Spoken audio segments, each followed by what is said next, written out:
All right, welcome to the second game of the evening. Up this time is Fresh Tracks.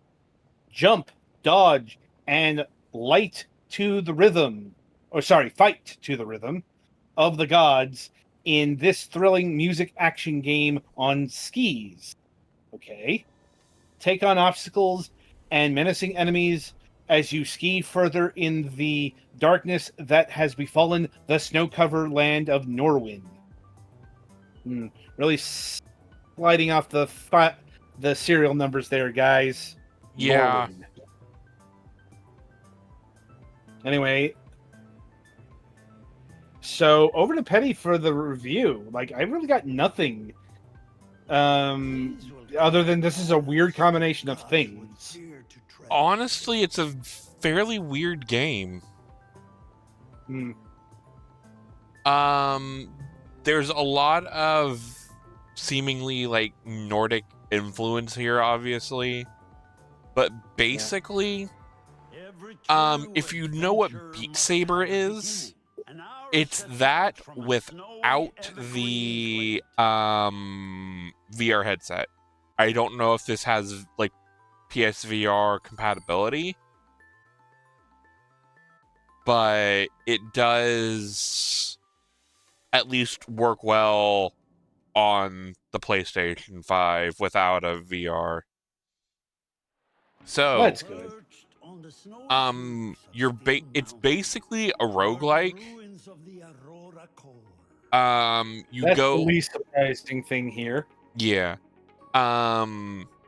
You basically go as far as you can and not get hit. You have an amount of health.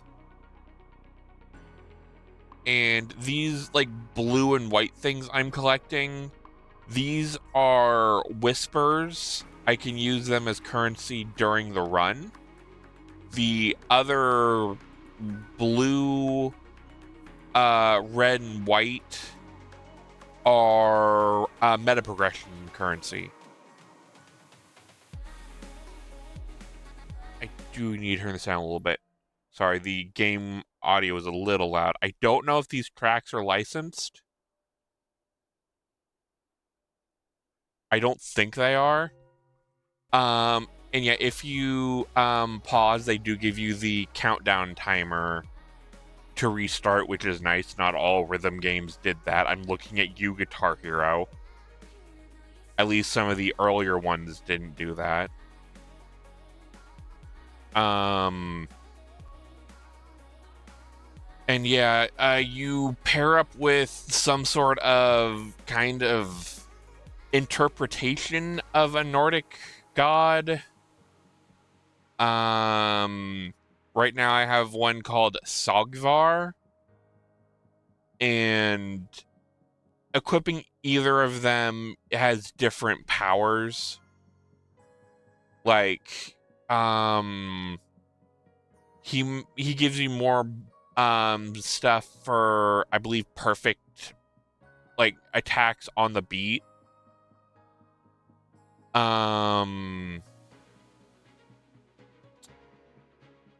And yeah, for the most part, I haven't noticed the music really affecting anything as it would say Crypt of the Necrodancer. Like, the music's there. It's kind of to the beat, but like you could probably play this without being like super rhythmically inclined.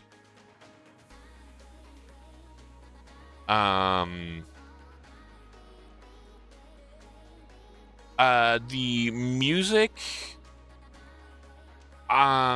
it's a mixed bag. Like, I was expecting, what we think of, like, when we think of, like, Nordic things, lots of, I guess, choir, maybe some heavy metal stuff, depending on, like, the era or whatever. But this is just, we're literally have a, like, almost techno piece right here. Like, it's kind of weird.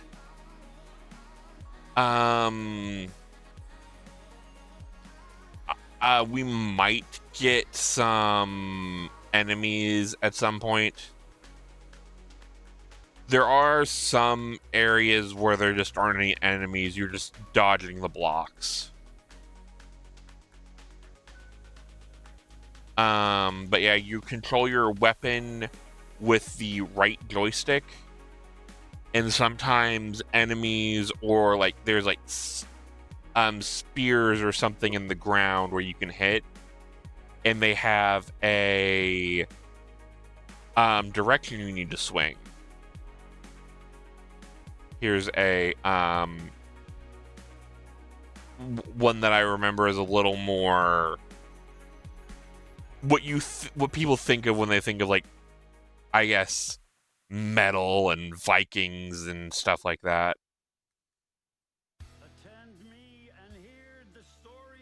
And yeah, occasionally you're like, God will jump in and do like story bits and whatnot.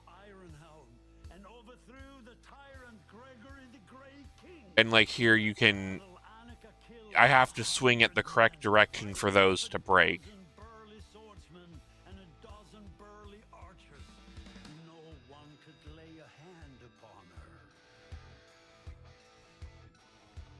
And yeah, like after a bit, you do get into a boss fight where they call it a boss fight, but it's not really fighting the boss directly. It's more just make it to the end. And there are a lot more enemies in that.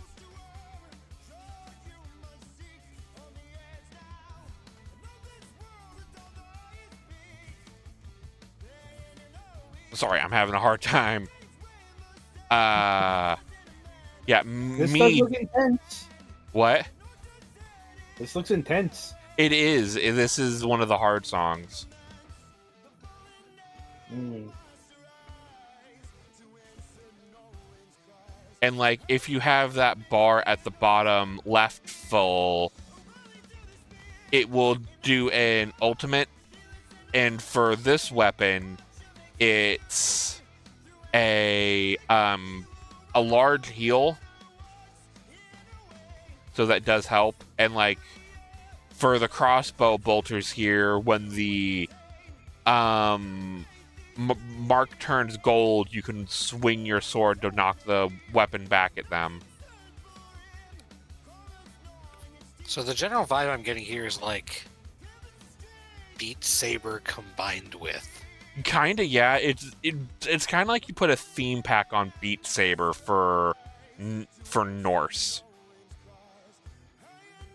Though I guess more of off-brand Norse. Mm-hmm. And like, yeah, if you die, you get sent back to the start, and you need to start again. So it turns out the developers of this game are not Nordic. They're Canadian. The Nordic of North America. Yes. Basically. Either that or Minnesota. Minnesota is double Nordic, yeah. Yeah. Yeah. A lot of Norwegians settled there, for those who don't know. And you can also have different skis where you just have your basic skis, which do nothing. Ones that give you 100 of the Whisper currency. Increased invulnerability after taking damage. And then just various different effects. I believe I made it to the second boss in this one, and you get a different sword where its ultimate gives you a ranged attack. So I'm guessing one of these lets you switch between that weapon. And then you can switch between your god you prefer. Well, use, like, if I switch to the Coda, I can use, she'll pop in for story elements instead of Sogvar.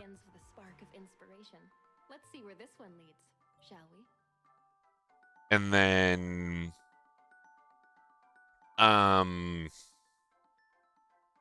Yeah, like the game is interesting, but like it's a little on the intense side. When the Mythics first found the early humans of Norwin, they were still huddled in caves Um, against the cold. There, Coda whispered a story from into the anything else, you guys? The girl followed the voice out of the cave Not really. and saw the shimmering stars No. over Norwin. The game's all right. What are we looking at price wise? Expensive. As it's clocking in at $24.99. So indie expensive, not like full Yes. retail. Yes. Do Also, we know if the soundtrack is available elsewhere, or is it just in the game? coming soon. Fresh track soundtrack on Steam. But apparently you can buy it now. Like, so I don't know what's going on there. That is $10. You can get the combined package for $31.48. I guess for the record, this is being played on PlayStation right now. But it's the same price on PlayStation 5. Well, it also, you typically can't buy game soundtracks on PlayStation now. Yes. But yeah, the game is fine.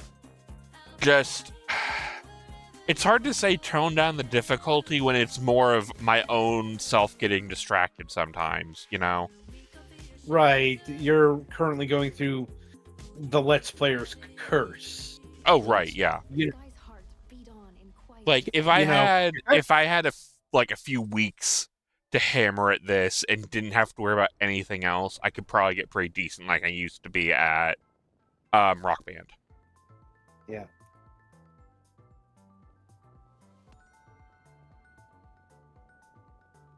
But yeah, I think that's it from me, unless you guys have any other questions, comments, or concerns. I'm good. I think the main thing I had was the Beat Saber comparison, because there is I do appreciate the aesthetic, because I'm not a huge fan of rhythm game. Congratulations, you're literally living inside a sound equalizer, and that's the only environment you get. Yeah, and it's nice that they're not like just doing licensed music. Like where Beat Saber, you need to put in your own music.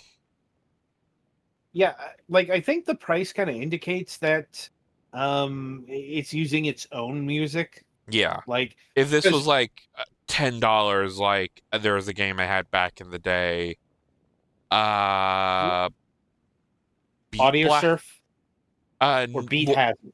Beat Hazard, yes, where that was like $10, but you could put your own music into it.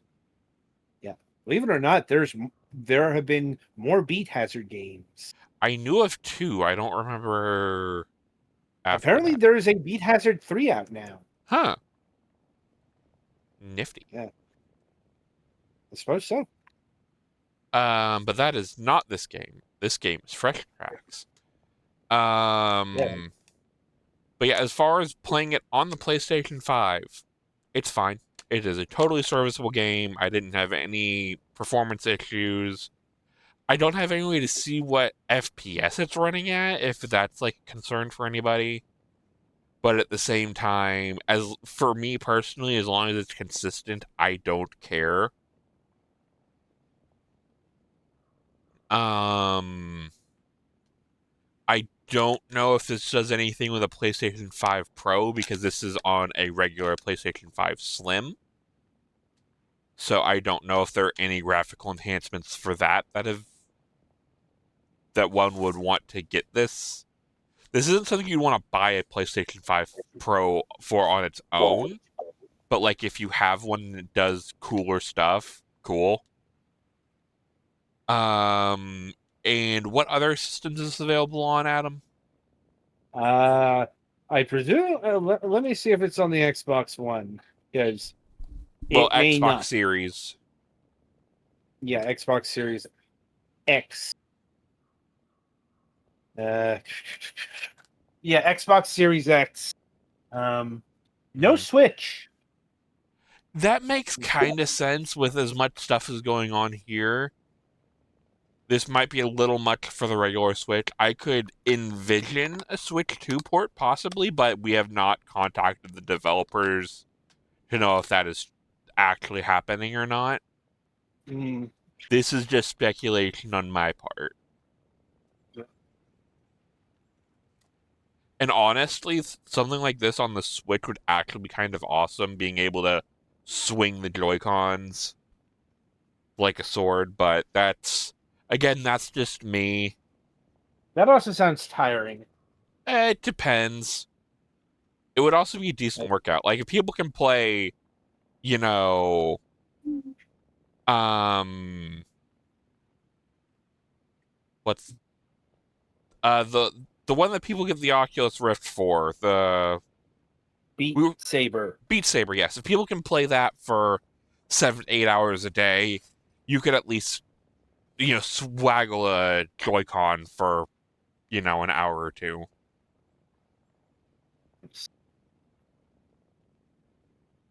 All right, but I think that's everything for this. All right. So yeah, that'll about do it for this game. Be sure to tune in after the break as the Gauntlet's reviews Regina and Mac.